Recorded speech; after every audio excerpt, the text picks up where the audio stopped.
Hey there, and welcome. I know that moving to a new country is a massive step, and trying to get a handle on your finances can feel, well, pretty overwhelming. But that's exactly why we're here. This is the very first part of a 10-part explainer series from Phenological Consultants, and we've designed it to walk you through all the essentials. We're going to start with something really important: the potential government benefits that can help you get settled. So, what's our goal for this whole series? It's simple, really.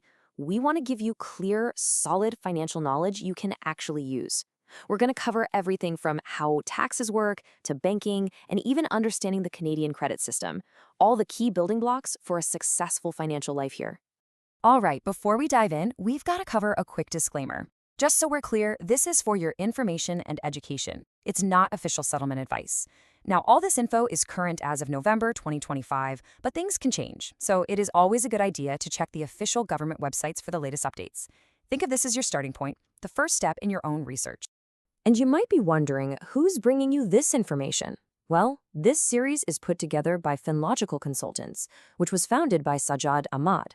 He's a certified financial counselor, but just as importantly, he has the lived experience of being a newcomer to Canada himself, so he really gets the journey you're on, both professionally and personally. Okay, let's get into it. Here's our game plan for today. First, we're going to talk about the 3 different levels of benefits here in Canada. Then we'll break down what each of those levels, federal, provincial, and municipal, actually offers. And then we'll finish with the most important part: how you can easily find out exactly which benefits you can apply for. So the very first thing to wrap your head around is that government support in Canada isn't just one giant system. It's actually structured in 3 different layers. You've got the federal level, the provincial or territorial level, and the municipal level. Understanding these 3 layers is honestly the key to making sense of it all. Now, here's a point that is absolutely crucial. These benefits don't just magically show up in your bank account. In almost every single case, you have to actively go out and apply for them.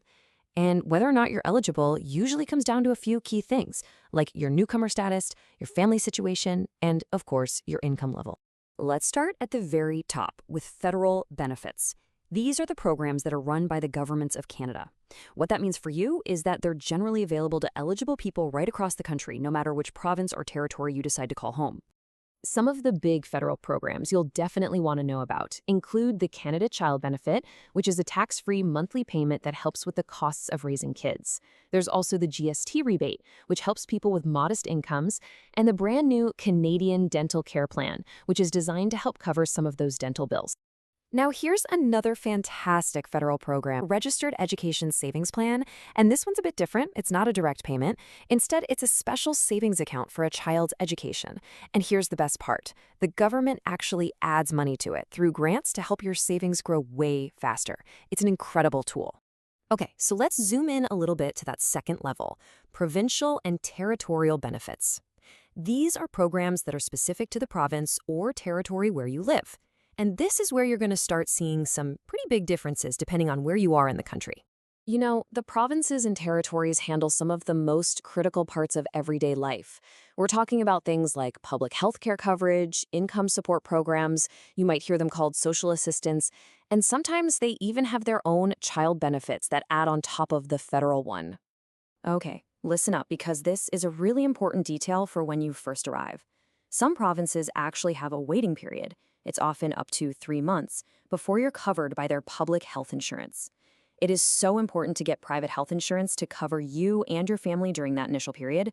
You don't want to be caught without it. And finally, we get down to the third and most local level: municipal benefits. These are programs offered by your specific city or town, and they're really designed to help with your day-to-day life and help you get settled into your new community.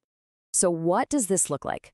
Well, your city might offer things like cheaper bus passes to make getting around more affordable, or maybe reduced fees for the local rec center, for gyms and swimming pools. And don't forget about your public library. They have amazing free services like internet access and printing. The main thing to remember here is that these programs are super local, so your absolute best source of information is always going to be your city's official website. Seriously, a quick look around their site can uncover all sorts of helpful programs that you would never even know existed. Okay, so we've gone through the 3 levels of support: federal, provincial, and municipal. Which brings us to the biggest question of all, right? How in the world do you figure out which of these benefits you and your family can actually get? I mean, it can definitely feel like a lot when you realize how many different programs are out there. You're probably thinking, okay, where do I even begin with all this? Well, the good news is there are some really fantastic online tools designed to make this whole process way simpler. Here is your simple 3-step action plan. First, just go to a Benefit Finder website, and we've put the links for you right in the description below. Second, you just answer some simple guided questions about your situation. And third, the tool will instantly spit out a personalized list of benefits you might be eligible for. It's really that easy. Two of the best tools out there are the official Government of Canada's Benefit Finder and another great one from an organization called Prosper Canada, which is called the Benefit Wayfinder. Both of them are totally free to use and they're confidential. And like I said, we've dropped the links to both right in the description for you. So, if there's one number you take away from all this today, just remember the number 3. There are 3 levels of government in Canada: federal, provincial, and municipal. And all of them might have programs that can help you and your family get a really strong start. And that brings us to what is, without a doubt, the single most important takeaway from our chat today. Knowing about these benefits is one thing, but you will not get them automatically. You absolutely must take action and apply to get the support that you may be entitled to. If you're feeling like you could use a little one-on-one guidance to navigate all of this, professional help is definitely available. For culturally informed financial counseling from experts who truly understand the newcomer journey, you can always connect with the team at FinLogical Consultants. Their website is www.finlogicalconsultants.ca. I really hope this overview is helpful for you. Now, you might have noticed that a lot of these benefits are connected to your income. And that leads us perfectly into our next topic. How does the Canadian tax system actually work? And, more importantly, why is filing a tax return, even if you have zero income to report, one of the most critical financial steps you can take? We're going to answer all of that in part 2. We'll see you then.